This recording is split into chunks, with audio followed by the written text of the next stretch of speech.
Hi there, Tabussum. Let's take a look at your new set of essays. It's pollution, and the question is why and how can we solve it? So let's get into that right away, okay? Okay. Environmental pollution is one of the severe problems in the contemporary world. Inevitably, the issues with pollution in metropolitan cities have grown in importance, not been grown, get rid of this been, because of its negative consequences on humans, plural S, and Earth. Earth should be capitalized. This essay will discuss what those reasons are, as well as measures to solve environmental pollution. All right, fine. Moving on, there are various reasons that cause contamination in large cities. Firstly, pollution results from excessive burning of fuels from factories and vehicles. For example, recently, Dhaka City has been listed as the most polluted city in the world because of the extreme emissions of toxic gases and chemicals from factories and cars into the air. Secondly, inefficient waste management leads to environmental pollution. Some methods of waste disposal release air pollutants and greenhouse gases in the atmosphere that end up as air pollution. Here, a recent survey showed that the traditional way of waste disposal creates bacteria and obnoxious odors that not only result in health problems but also trigger significant economic downturn for the city dwellers. Why? You should explain that. Therefore, emission of harmful gases and poor waste management cause pollution and contamination to industrialized areas. Okay, fine. Despite the fact that pollution is a grave issue, there are solutions to solve it. Firstly, government should enact strict laws, plural S, to control factories and vehicles that produce harmful chemicals and gases. Industries should have an agreement with the government that they will not exceed the limit of emitting toxic gases. How about toxic gases emission? Better. For example, recently, Bangladesh High Court released an order that mobile court will monitor the factories they're not people, which are causing environmental pollution. These factories will be subject to penalty. Moreover, eco-friendly cars can be introduced in cities. Okay? Why? Explain it to me. How would that help? Don't just assume I understand. Secondly, environmentally friendly waste management systems need to be not intervene, need to be created, need to be introduced. There are some technologies, such as disposing waste in an enclosed chamber, that can be used to reduce pollution while disposing of waste. Denmark, for example, treats millions of waste is not countable. So you could say millions of tons of waste by decomposing is something that happens. That's not something you do. So Denmark, for example, treats millions of tons of waste by allowing it to decompose in a closed compartment. Implementation of environmental laws on eco-friendly vehicles Implementation of environmental laws, eco-friendly vehicles and waste disposal methods can solve the problems. This essay discussed the reasons causing pollution in large cities. While the reasons are evidently clear, there are measures that can be taken to alleviate them. All right, good job. Yeah, I corrected some of it, but on the whole it was well written. There was just those grammatical things that were a problem. There was one or two places where you didn't quite extend your argument as much as you should have. Okay, but it was well done. So let's take a look at what else you've written here. What am I doing? Okay, great. The cars. Thank you so much for including the graph. That's really important. It's very helpful.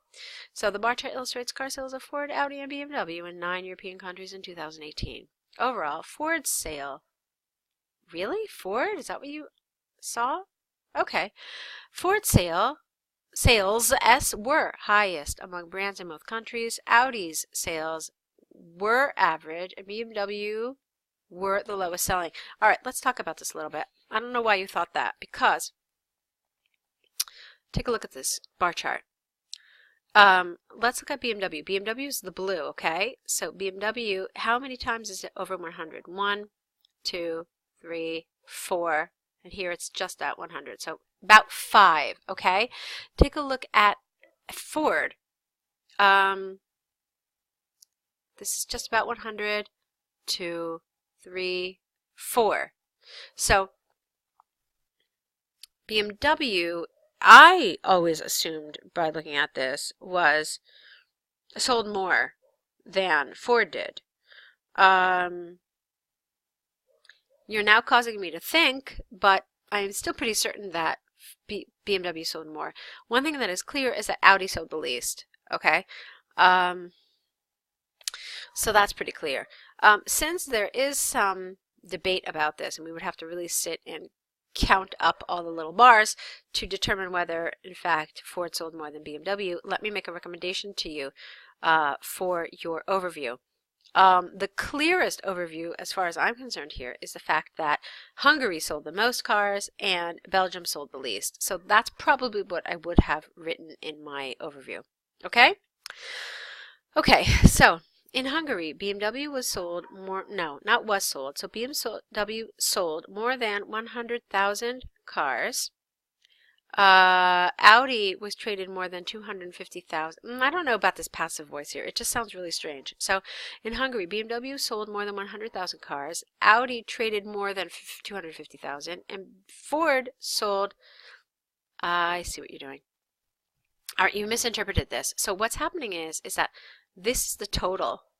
I see why you saw this now. Okay, what you're seeing here is this is the total. And of that total, which is almost 400,000, this was Ford's proportion, this was the proportion of Audi, and this was the proportion of BMW. So BMW is over 100,000, Audi is also over 100,000, and Ford is over 100,000.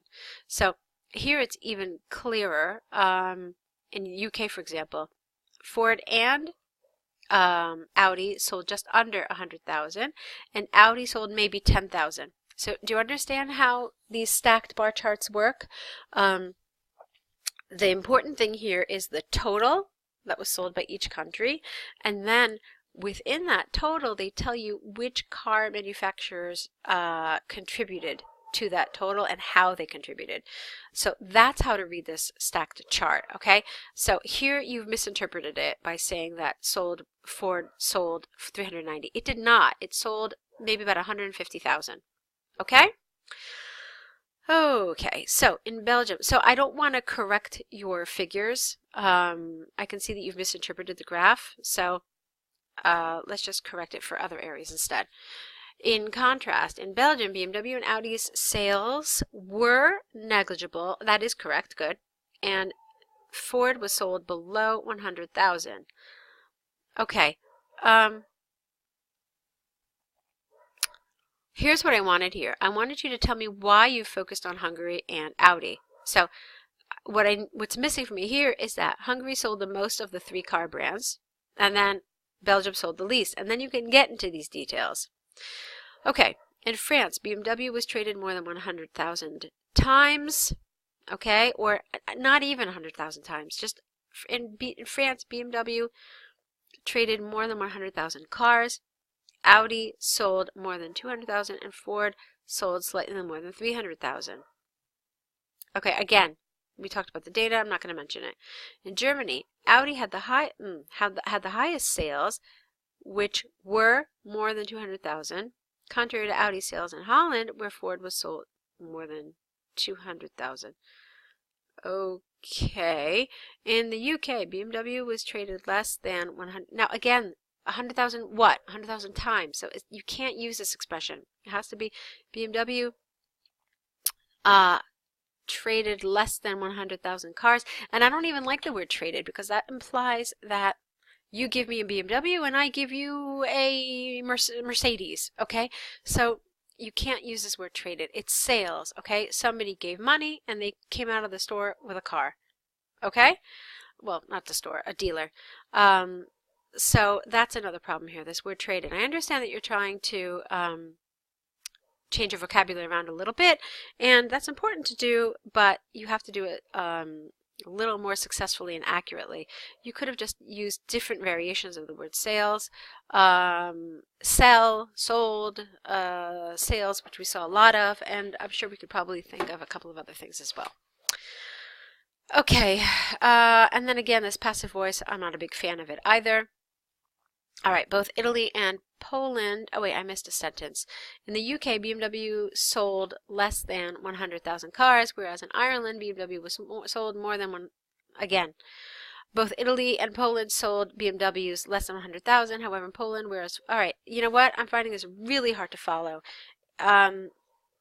You've just thrown everything into one paragraph, and if I were trying to visualize this, I couldn't do it. So let's talk about what the problems are in this task 1. First of all, it's your misunderstanding of the task. That's the biggest problem. And misunderstanding how to read a stacked bar chart. That's the biggest problem, and that's clear. What results is that you have a lot of inaccurate data. Okay? The second problem is with the grammar. You keep talking about it in the passive, and it makes it a little difficult. Just because of the inaccuracy, and it's just a little strange. Then the other problem is that you keep using this word traded, which is also inaccurate. We're not talking about trading something, okay? And so a lot of this is difficult to follow. The other problem that occurs here is with the organization of your ideas. So that's going to affect your coherence and cohesion score. One good way to do this is to talk about the totals first. This is how I recommend doing this. So this is fine, and then you spend a paragraph talking about the totals. So talking about Hungary, how it had the highest sales at this number. Belgium had the lowest sales at this number.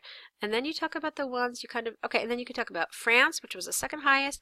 And then I would group all these countries that were around the same. So, you could say that, okay, you could use these 4, for example. Okay, you could put them together. And then you could talk about UK and Italy together, since they were, actually, no, they weren't really close. And then you could just, whatever, you could still group them together just by saying that. Rounding out the 9 were UK and Italy, where the former sold 200,000 cars and the latter sold just over 100,000. Okay? That's how I would have organized this, the first paragraph. Then I would have spent a paragraph talking about the individual car companies, focusing on BMW, which in my opinion sold the most cars, even though you've caused me to question that. I'm still pretty confident about it. And just talk about how many times it sold over 100,000. 1, 2, 3, 4, 5 times. Okay? And then the rest of those numbers really briefly. Then you can talk about Ford. Okay? Talking about some of its numbers. And then lastly, of course, Audi. Just to finish up. Okay? That's how I would organize this, because what you've done here really creates some confusion, and it's difficult to kind of visualize what you're talking about. So go ahead, Tabussum, and correct these essays, return them back to us. Try to rewrite this in the ways that I've suggested. I think you'll find it's much more clear that way. And let's come back to see your next set of essays. All right? Good luck.